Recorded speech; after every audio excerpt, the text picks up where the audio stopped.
Doctor గారు జనరల్‌గా మనం చూసుకున్నట్లయితే ఈ ఫోబియాస్ అనేది కూడా ఎక్కువగా వింటూ ఉంటాం గదా! అసలు ఈ ఫోబియా అంటే ఏంటి? ఫోబియా అంటే ఏం లేదు. ఆందోళన, భయము మనకి నార్మల్‌గా కలిగినప్పుడు, అప్పుడప్పుడు ఈ ఆందోళన, భయము కొన్ని జీవుల మీద గానీ, కొన్ని ప్రదేశాల మీద కానీ, కొన్ని ప్రాంతాల మీద కానీ, ఇంకా జంతువుల గురించి చెప్పకపోతే ప్రతి జంతువుకి ఒక ఫోబియా ఉంది మనకి పేరుకి. అయితే లిఫ్ట్స్‌లో వెళ్ళడానికి క్లోజ్ స్పేసెస్‌కి భయం. అలాగే విమానాల్లో వెళ్ళడానికి భయం. లేదా ఏసీ ట్రైన్‌లో వెళ్ళడానికి కూడా భయం. ఇక్కడ వీటన్నిటికీ సెంట్రల్ ఏంటంటే ఈ క్లోజ్ స్పేసెస్ కానీ భయాలు ఉన్నప్పుడు రెండు ముఖ్యమైనవి మనం గుర్తించగలుగుతాం. ఒకటి కొన్ని ప్రాంతాలలో మనకి భయం అనేది కలగడము, భయాందోళనలు ఎంత ఎక్కువ కలుగుతాయంటే దాని గురించి ఆలోచించడమే భయం. ఉదాహరణ చెప్పుకుంటే ఇప్పుడు పాము అంటే పాము మన పక్కకు వస్తే మనం ఎవరు కూర్చోం, మనం పరిగెడతాం. ఎందుకంటే పాముల్లో చాలా మటుకు జంతువులు కాబట్టి ఏమన్నా కాటేస్తే మనకి ఏమైనా విషం కలుగుతుందని. కానీ పాము యొక్క బొమ్మను చూసి భయపడడం కానీ, పాము బొమ్మ గురించి మాట్లాడొద్దు అనడం కానీ, పాముకి దూరంగా ఉండడం అనేది ఫోబియా యొక్క రెండో లక్షణం. అంటే అవాయిడెన్స్ బిహేవియర్, తప్పించుకు తిరగడం. ఈ తప్పించుకుని ఎందుకు తిరుగుతారు? ఆ భయాన్ని ఆలోచనతోటే ఒక ఆందోళన కలగడం మూలంగా. సో ఇందాక చెప్పుకున్నట్టు క్లాస్ట్రోఫోబియా అంటాం, అంటే క్లోజ్ స్పేసెస్కి భయం. ఈ క్లోజ్ స్పేసెస్కి భయం ఉన్న వాళ్ళు తలుపులు తెచ్చుకుని ఉంటారు, బాత్రూమ్కి వెళ్ళినా కూడా తలుపు తెచ్చుకుని కొంచెమైనా తెరిచి ఉంటారు. అలాగే మనం చిన్నప్పటి నుంచి పెరుగుతున్నప్పుడు చాలా అందంగా భయాలు వచ్చిపోతుంటాయి. ఉదాహరణకి చైల్డ్కి ఫస్ట్ వచ్చే భయం అంటే చాలా చిన్నపిల్లగా ఉన్నప్పుడు తల్లి కానీ కనబడిపోతే కొంతసేపు వస్తుందా రాదా అనే భయంతో స్టార్ట్ అవుతుందంటారు మానసికంగా. రెండో భయం ఏంటంటే చీకటి, లైట్ ఆపంగానే చీకటి వస్తుంది. మూడోది క్లోజ్ స్పేసెస్, డార్క్ స్పేసెస్. అప్పుడప్పుడు మనం చిన్నప్పుడు పిల్లలకి భయపెట్టడానికి మనం దెయ్యం వస్తుంది, భూతం వస్తుంది, లేకపోతే రాక్షసుడు వస్తాడు, పోలీసు వాడు వస్తాడు అంటే ఆ టైంలో అవి టెంపరీ భయాలు అవన్నీ పాపం పిల్లలకి. ఆ తర్వాత అడల్ట్ అంటే ముఖ్యంగా ఫోబియాస్ అనేది క్లారిటీగా చూస్తాం. ఇంకా చెప్పుకుంటూ పోతే ఆడవారికి కొన్ని భయాలు చాలా కామన్. బల్లులు అంటే, సాలిపురుగులు అంటే, కాక్రోచెస్ అంటే, వానపాములు అంటే కామన్గా ఇవన్నీ మనం రోజు వాతావరణంలో చూస్తుంటాం, ఇంట్లో ఉంటుంటాం. కానీ అవి అంటే అక్కడ భయం అనే కంటే అసహ్యం ఎక్కువ. దానివల్ల హాని ఏం జరగదు. ఇప్పుడు మనం చెప్పుకున్న వాటిలో సాలిపురుగు మన ఏమీ చేయదు, బల్లి కూడా మనకు కాటేయదు, బట్ భయం అయితే ఉంది. ఎందుకంటే బల్లి కూడా మనకు తెలిసి బల్లి వచ్చి ఆహారంలో పడితే విషం అవుతుంది అని మనకు తెలుసు. కాబట్టి ఈ భయాల నుంచి మనం ఓవర్కమ్ అయిన తర్వాత యూజువలీ ఫోబియాస్ అనేవి అడాలసెంట్ నుంచి అడల్ట్ మధ్య చాలా కామన్గా చూస్తుంటాం. పబ్లిక్ స్పీకింగ్ ఒక భయం కావచ్చు.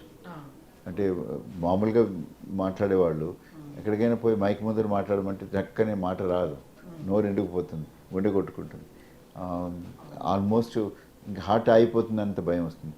కొంతమందికి పరీక్షలు అంటే భయం ఉంటుంది, ఫోబియాస్. ఇక్కడ పరీక్షలను తప్పించుకుంటారు, పరీక్ష రోజు అసలు ఎవరు కూడా. అంటే ఇవన్నీ మన ఎగ్జాంపుల్స్గా చెప్పుకుంటూ పోతే కొన్ని మందలు ఉన్నాయి భయాలు పడడానికి. అంటే మన నిజ జీవితంలో మనకు కనిపించే అన్ని జంతువులకి భయాలు ఉండొచ్చు, బట్ ఇక్కడ భయం అని ఫోబియా అని ఎప్పుడు అంటామంటే భయం మన అందరికీ ఉంటాయి, కానీ ఏమీ లేకుండా దాన్ని గురించి మాట్లాడొద్దు, దాని జోడికి వెళ్ళొద్దు, దాన్ని అవాయిడ్ చేయడము. ఇప్పుడు చిన్న ఆహారం తినడానికి కూడా భయపడేవాళ్ళు ఫుడ్ ఫోబియాస్. ఫుడ్ ఫోబియాస్లో అనేక రకాలు ఉన్నాయి. నేను లావు ఎక్కుతామనే భయము మన అందరికీ సాధారణంగా ఉంది, కానీ అక్కడ ఆ ఫోబియా అలాగే ఈటింగ్ డిజార్డర్ కింద మారి ఎనరెక్సియాగా మారుతుంది. సో ఇలా ఎగ్జాంపుల్స్ బోల్డ్ ఉన్నాయమ్మా. ఫోబియాస్లో ఎవరికి వచ్చినా కూడా ఫోబియాస్కి చాలా సింపుల్ వైద్యం. ఫోబియాస్కి మందులు లేకుండా కూడా వైద్యం చేయొచ్చు.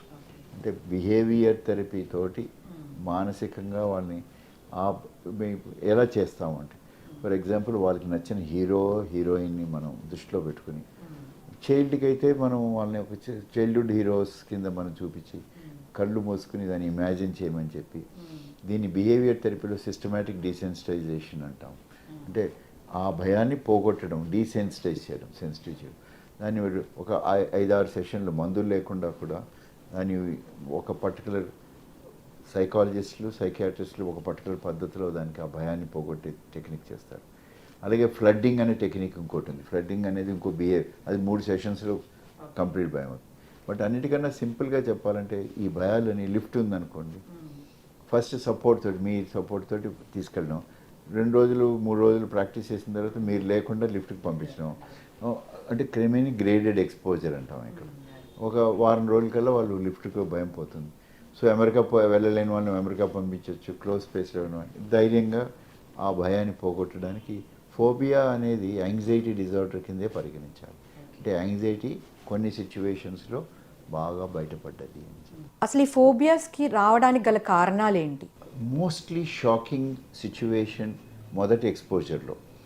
అంటే మీరు అనుకోవచ్చు ప్రతిదీ షాకింగ్ కాదు. ఇప్పుడు పాము మన మీద వెళ్ళిపోయి పావుని శరీరం మీద తిప్పుకునే మనుషులను కూడా చూస్తుంటాం. అంటే వాళ్ళు పావుని మీద భయం జయించారంటే అలవాటు పడ్డారు అని కదా మనం అనుకుంటాం. అలాగా ఇక్కడ ఫోబియా ఫస్ట్ టైం ఎక్స్పోజర్ అయినప్పుడు లేకపోతే మాట్లాడినప్పుడు, ఈ రోజుల్లో మేము చూసే ఫోబియాస్ అన్నిటికీ మోస్ట్ కామన్ కాజు సినిమాల్లో కొన్ని భయంకరమైన సీన్స్ని లేకపోతే అలాంటి సీన్స్ని రిపీటెడ్గా చూసి ఫస్ట్ టైం ఎక్స్పోజ్ అయ్యి ఆ భయం, సో ఆ పర్టికులర్ ఒక్కసారి భయంతో లింక్ అయిపోతే దాన్ని అవాయిడ్ చేయడం మొదలెట్టడం ఫోబియా కింద కన్వర్ట్ అయిపోయిందని అర్థం చేసుకోవాలి. సో అది మనం ఇందాక చెప్పుకున్నాం, నార్మల్గా మనం చిన్నప్పటి నుంచి పెరుగుతున్నప్పుడు అనేక భయాలు వస్తాయి పోతాయి, ఏవి పర్మనెంట్గా ఉండవు. కానీ భయము ఈ అడాలసెంట్ యంగ్ అడల్ట్ అంటే 14-15 ఏళ్ళు దాటిన తర్వాత వచ్చేవి, ముఖ్యంగా పరీక్షలు అంటే భయం కానీ ఇలాంటివన్నిటికీ కూడా స్పెసిఫిక్ సైకలాజికల్ సపోర్ట్ తోటి మనం వాడిని బయటికి తీసుకొచ్చేయచ్చు. Thank you sir, thank you so much. So చూశారు కదండి, బైపోలార్ డిజార్డర్స్ అనేది ఇది ఒక లైఫ్ లాంగ్ ఇల్నెస్. దీనికి ఫ్యామిలీ సపోర్ట్ అనేది చాలా అవసరం. అలానే దీనికి కన్సల్టెంట్ సైకియాట్రిక్ ట్రీట్మెంట్ ఇస్తే వాళ్ళు చాలా మేనేజ్ అవుతారని చెప్తున్నారు. ఇది ఇవాళ మన ఇంటర్వ్యూ. మళ్ళీ మరో ఇంటర్వ్యూతో మేము ముందుంటాం. Thank you. మరిన్ని వీడియోస్ కోసం ఛానల్ ని సబ్స్క్రైబ్ చేయండి, లేటెస్ట్ అప్డేట్స్ కోసం వాట్సాప్ ఛానల్ ని ఫాలో చేయండి, అండ్ లింక్ డిస్క్రిప్షన్ లో ఉంది.